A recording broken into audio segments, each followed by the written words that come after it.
There's a significant policy shift happening with SNAP benefits that could directly impact your household, and most recipients haven't heard about it yet. This isn't making headlines, and benefit counselors aren't always discussing it with clients. Many people won't know anything has changed until they notice their benefit balance has decreased unexpectedly. Today, we're going to break down everything you need to know about these upcoming changes, along with other crucial SNAP program updates that could affect your benefits. Before we dive in, I'm curious about your experience. Have you intentionally saved SNAP benefits from month to month? Your answer will help us understand how widespread this practice is and who might be most affected by these new policies. We receive countless questions about SNAP benefit management and whether unused funds can carry over to the following month.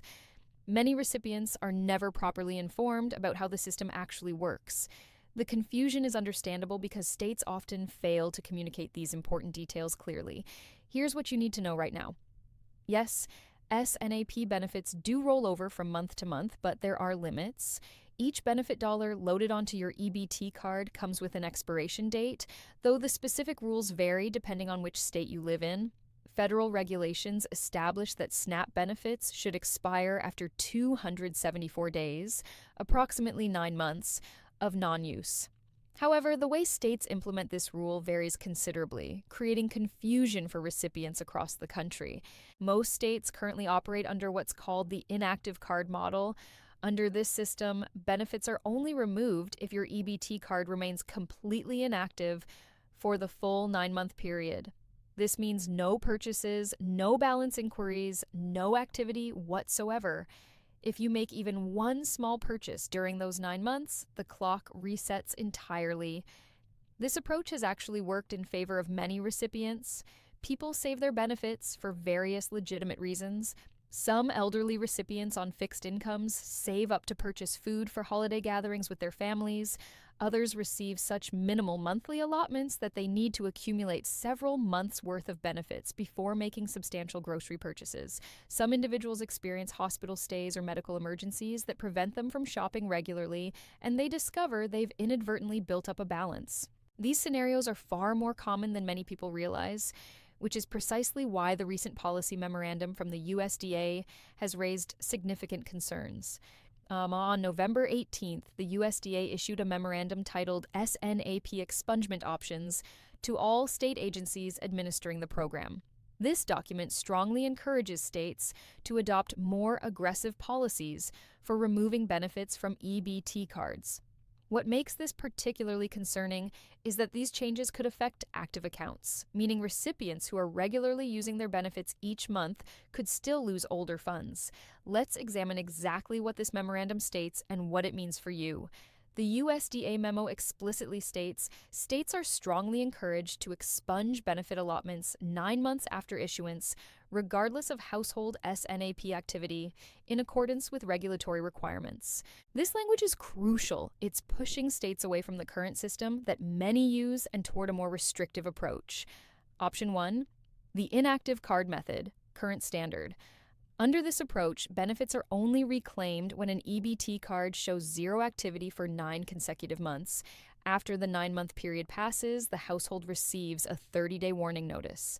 If the benefits still aren't used within that additional month, the state reclaims the funds as abandoned. The key feature here is that any card usage, even a single small transaction, resets the 9-month countdown entirely. This system has allowed many recipients to accumulate benefits over time by making periodic purchases. Option 2, the rolling expiration method, federally preferred. This is the system the USDA is now encouraging states to implement. Under this approach, each monthly benefit deposit maintains its own independent 9-month expiration timer. For example, benefits deposited in January would expire 9 months later in September, regardless of any other activity. Benefits deposited in February would expire in October, and so on. Using your card does not reset these individual expiration dates. It's important to understand that SNAP benefits always operate on a first-in, first-out basis, meaning older benefits are automatically spent before newer ones. However, under option 2, regular shopping won't prevent older benefits from expiring. These two options have technically always been available to states. What's different is the federal government's new push for states to switch to option 2 quickly. The USDA claims this change will result in a higher value of expungements because unused benefits will be removed even from active accounts. They argue this helps states recoup SNAP funds sooner, facilitate budgetary planning, and prepare for upcoming cost-sharing changes. In practical terms, the government is saying this change benefits states financially by returning unused funds to state coffers more rapidly. The USDA offers several rationales for this policy shift, all framed around reducing fraud, waste, and abuse, a phrase that's become increasingly common across multiple assistance programs. Fiscal efficiency, federal officials argue that faster expungement helps states manage their budgets more effectively and plan for future program costs. By reclaiming unused benefits on a predictable timeline, states can better forecast their SNAP expenditures. Preventing high balances. The memo suggests that preventing large benefit balances protects taxpayer interests. There have been anecdotal reports, primarily circulating on social media, of EBT accounts with extraordinarily high balances, sometimes reaching tens of thousands of dollars. However, this doesn't match the reality that most SNAP recipients experience. The vast majority of recipients receive modest monthly allotments, often as little as $23 to $30 per month. For these individuals, even saving for several months results in relatively small balances, certainly not the massive amounts sometimes cited in these discussions. Security concerns. One argument that does merit serious consideration is that large balances make accounts attractive targets for theft. If your card is compromised through skimming devices at store registers, criminals can drain your entire balance. The more you have saved, the more you stand to lose in a single fraudulent transaction. From a practical standpoint, carrying smaller balances and using benefits regularly does reduce your exposure to theft. However, this security benefit must be weighed against legitimate reasons recipients have for saving benefits.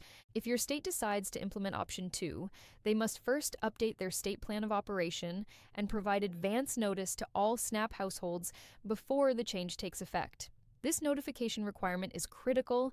If you're currently maintaining a balance that includes benefits older than 9 months, you need to monitor your mail carefully. Missing that notification could result in unexpected benefit loss. Even if your total balance isn't particularly large, if you've been accumulating benefits for more than 9 months, you could lose the oldest portion of those funds once the policy changes. The effects of benefit expiration policies are already being felt.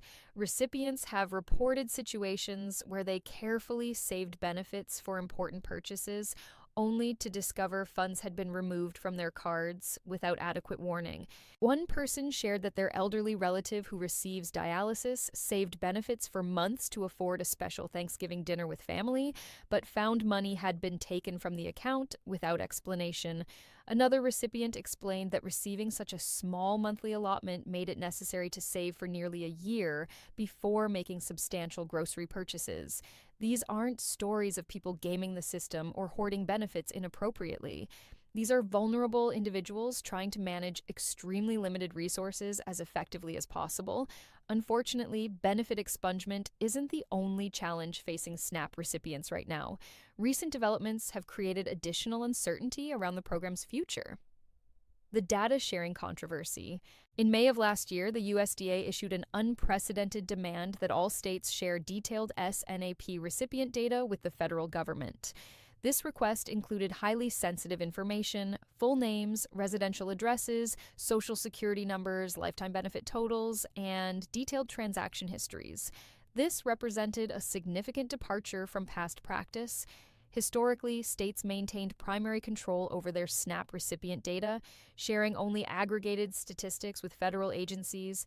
Nearly 30 states have complied with this request and submitted their data. However, more than a dozen states filed a lawsuit challenging the order, arguing it's legally questionable, and potentially puts recipient information at risk. The USDA secretary has made several striking claims about what analysis of the submitted data has revealed. According to these statements, they've identified approximately 186,000 deceased individuals still receiving benefits, over 500,000 people receiving benefits in multiple states simultaneously, and even one person allegedly receiving benefits in 6 different states.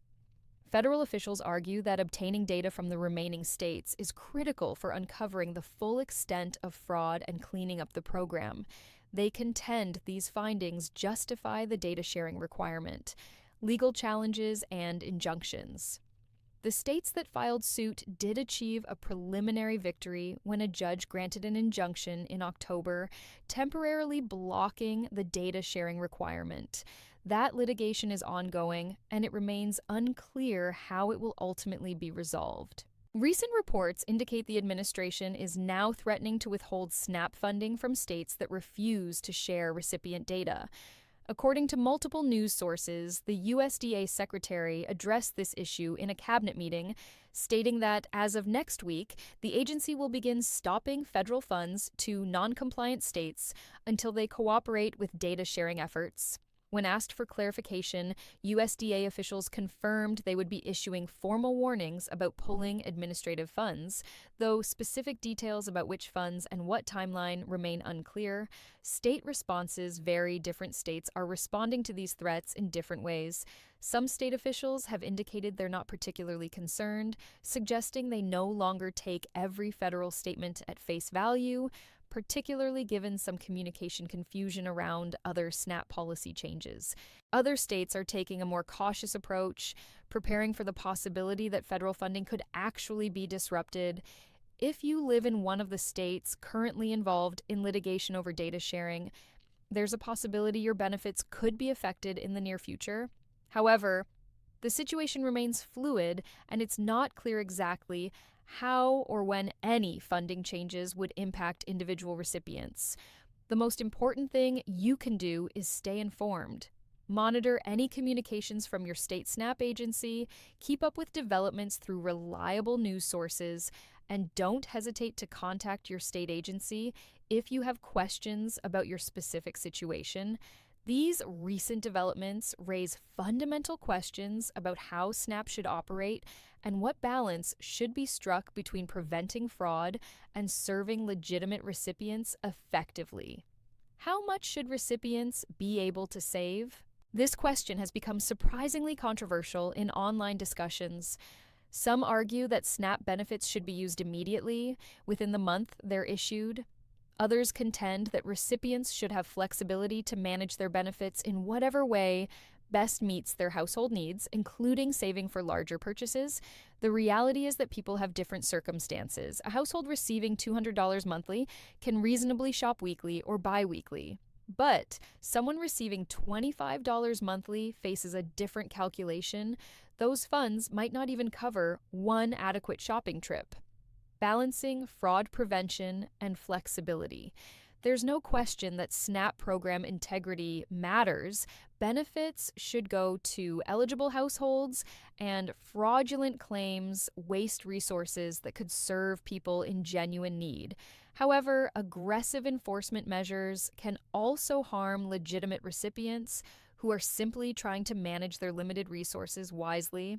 The challenge is designing policies that effectively catch genuine fraud without penalizing appropriate benefit management strategies. Given these developing changes, here are practical steps you can take. Monitor your mail religiously. If your state decides to switch from option 1 to option 2 for benefit expungement, they must notify you in advance. Don't miss that notification. Set up a system to check your mail daily and keep any correspondence from your SNAP agency. Review your current balance, check your EBT card balance, and think about when those benefits were deposited. If you're carrying benefits that are more than 6 months old, consider whether you should use them sooner rather than risk losing them if your state changes its policy. Consider the security factor.